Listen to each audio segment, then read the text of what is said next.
Hello everyone, my name is Ron Carmi, Shlomo Carmi's son. I'm speaking on behalf of my sisters, Sharon and Lamore, and my mom, Rachel. We want to thank you, UMBC, by giving you a glimpse into some of the mileposts along the way of my father's personal and professional journey. Many of you know my dad as Dr. Carmi, or Dean Carmi, or more familiarly as Shlomo. But in our family, he goes by other names. First and foremost, his wife Rachel, our mom, calls him Cookie, and in turn, he calls her Mickey. The origin of these nicknames is still unknown to us, a secret between them. Mickey and Cookie got married in Israel in 1963. They're celebrating their 50th wedding anniversary this year. More about them a little later, but first, let's roll the calendar back even further. Shlomo Carmi was born in Chernovitz in the late 1930s. They didn't have iPhones or iPads back then, but they did have scooters and bicycles, which indicate that even at a young age, Shlomo Carmi was on the move. By the 1950s, Shlomo, along with his sister Ilana and his parents, moved to Israel. He was so well known among his classmates there for his love of science, specifically astronomy, that it earned him the nickname Cosmo. It was no surprise to them that in his first 2 years at the Technion, he was ranked number 1 in his class, which won him a scholarship to study mining engineering in Johannesburg. While in Africa, on a whim, he decided to climb Mount Kilimanjaro. He wasn't well equipped with gear, but he didn't let that stop him. Instead, with conviction, he marched up the mountain and figured he could solve any problems he met along the way with the limited gear he did have, the wits about him, and the wisdom of the descending climbers he encountered on the way up.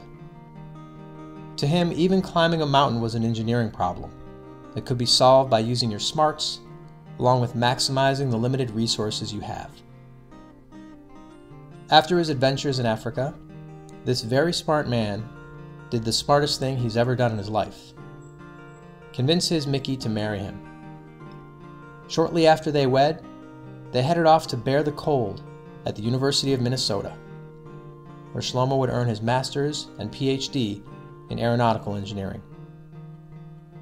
While the heart of the 60s found the young Carmis in Minnesota, the latter part of the decade began an almost 18-year stint in Michigan, where my dad worked as a professor at Wayne State University in Detroit.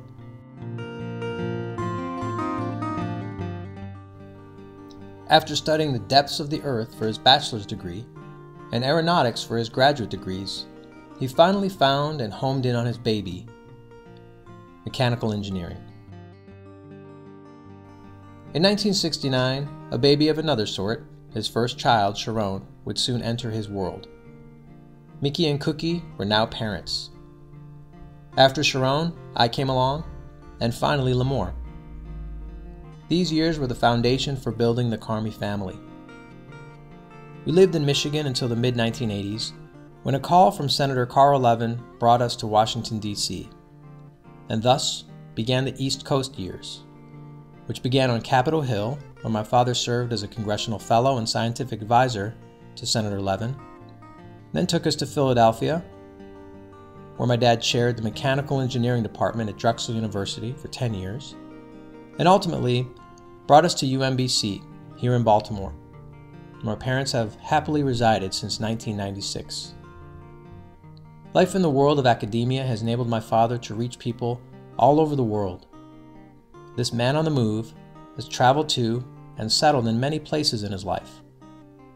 And in all those moves, for my dad, finding UMBC was something of a homecoming for him. The UMBC years proved to be at once the most challenging and most rewarding professional experience of his life. The peak of Mount Kilimanjaro. He talks about this university with beaming pride. He goes on, endlessly sometimes, about his respect and admiration for Dr. Rabowski and his vision, about the UMBC chess team basking in its latest glory, about the always amazing Meyerhoff scholars, about the latest and greatest from the UMBC Visual and Performing Arts Department, or the cutting-edge work that you all do, his colleagues and friends of many years. My dad can be found almost always wearing his UMBC pin on his lapel, eager at the prospect of any opportunity to talk to anyone about anything to do with UMBC. He has been, and always will be, an ambassador for this institution. Perhaps this explains why he still comes to campus nearly every day. Even in retirement, he finds UMBC to be the place he wants to be. I remember being on campus for a visit a few years ago, and a professor said to me, "You know, the reason your dad is such a great dean is not because of the fact that he's a great engineer, but because of the fact that he's a great engineer who's a humanist first." That always stuck with me.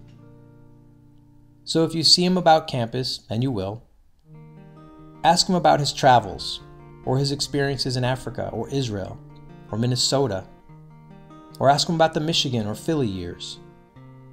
Ask him about his kids, who in the past decade or so he has seen get married and begin families of their own. Or probably the best bet to get him talking will be to ask him about his 9 grandchildren. To them, he is known as Saba, which means grandpa in Hebrew, and it just might be his favorite title of all. So here's to you, Dad, Dean Carmi, Dr. Carmi, Cookie, Saba. We raise a glass and toast you for your lifelong contributions to your profession and your family. And likewise, here's to you, UMBC.